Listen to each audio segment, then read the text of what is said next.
What's up, Pine Logical? Gaze back again after a little absence. So today is going to be a little scientifical today, and I know everyone likes a little scientifical instead of my, you got to be better about yourself, all that other yada yada. It's important. You should definitely listen, but, I definitely understand when it comes to the point of switching topics a little bit and switching it around. So today, we are going to talk about weather and how it affects your mood. Yes, weather does affect your mood. Actually, a lot of people in this study don't actually have an effect on most weather changes. If you're already in a good mood, that your tendency that you probably won't even be in a good mood if it's crappy outside. You're probably one of those people that like a lot of snow, and I don't like you. I'm just kidding. But anyway, if you're it's already self-explanatory too that if you're already in a crappier mood, crappier weather is just going to supply on more crap. So you cannot expect crappier weather to really make you any better. It's pretty just in the words right there. But you can also expect to have a lot of less energy when it comes to being in a lot of crappier weather. Your physical activity is definitely going to go down in a lot of different seasons that people don't tend to like. And so that is something that definitely you need to think about too, is definitely physical activity. Take the time to go outside, even in colder weather. 10 to 15 minutes, even in cold weather, is really good for your respiratory system. Just because a lot of cold things really have a good thing on your body. Drinking cold water is way better than drinking warm water. Cold air definitely has a tendency of cleaning out your respiratory system a little bit than warm air all the time. So you can always expect at least that to have a good impact on you, and especially in these crappier times like winter. Your body is actually pretty good at pointing out different times when weather is about to change. Different weather cycles have different effects on your body. Like thunderstorms, terrible sinus pressure for me. You can always expect me to be stuffed up, and especially seasonal allergies like fall and spring. I'm consistently freaking stuffed to where I can't even smell freaking flowers. How sad is that? Because, when people say go outside and go smell the flowers, well, I'm sorry, I can't, because I'm completely stuffed up, yeah, exactly like that. But, yeah, so your body is always kind of giving off signals, and especially when it even comes to joint pain.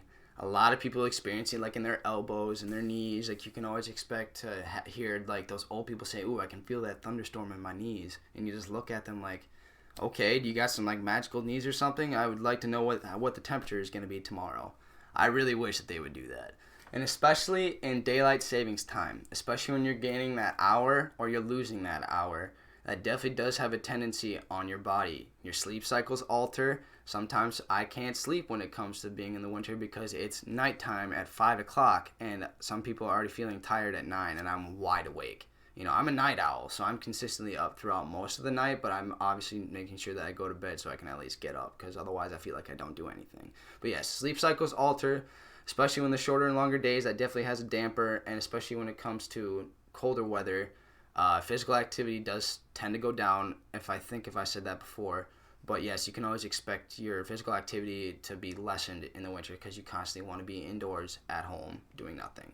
The hibernation factor is a really big problem, I feel. Just to me anyways. It's because that people don't have that social interaction in the winter, that people just have a tendency to not want to come together and actually do something, yes, you have to to go do anything outside in the middle of the winter. You have to go eat or to hang out at the house. That's pretty much the only two things that you can do when you're hanging out with someone. But when it comes to summer, though, a lot of people do have a little bit more of a depressive mood about summer because people are consistently spending money in the summer. Summer, you always have to spend gas to go somewhere. There's always something that requires money everywhere you go eat. So you're always spending money.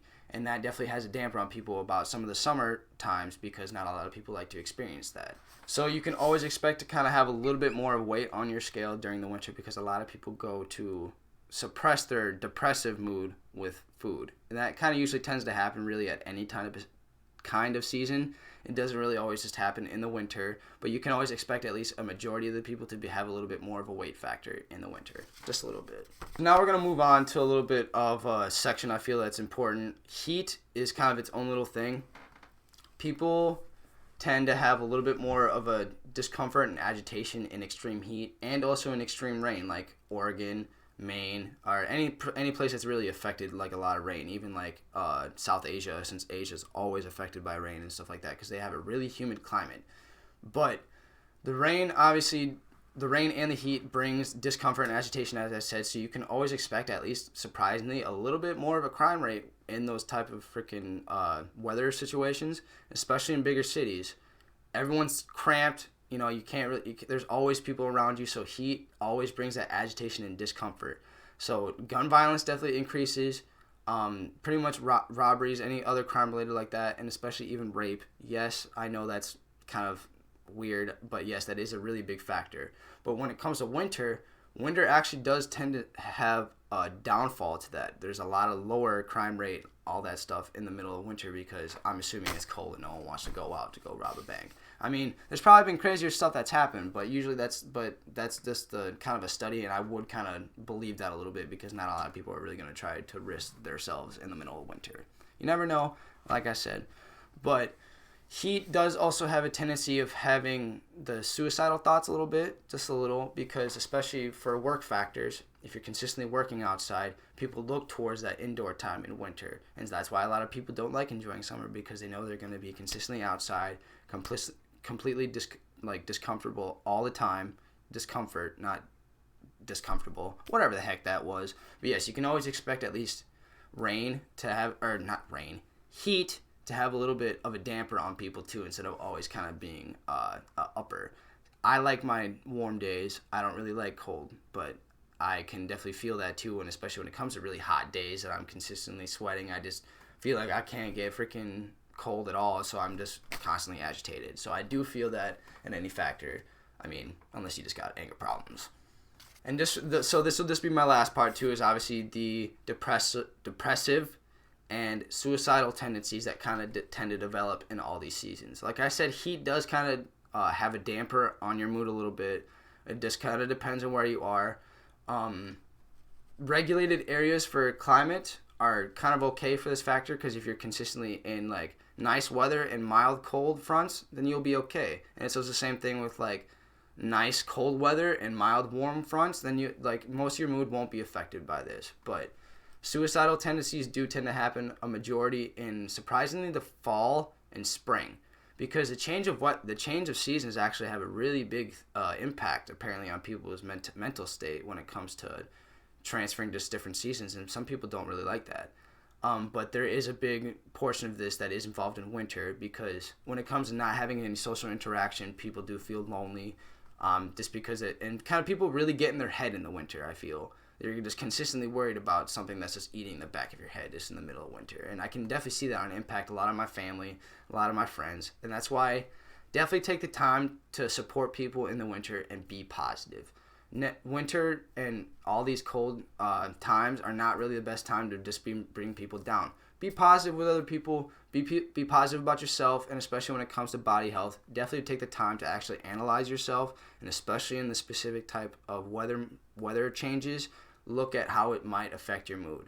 You'd be surprised of something different that you could do during that day to improve your mood on such a crappy day, and that definitely might actually have an impact on your mood. So otherwise, I think that's it. I don't really have anything else. I kind of hope that this helps people a little bit to just like chillax a little bit in all your hated seasons. Believe me, I know that it's crazy when someone tells me that they hate summer and they like winter.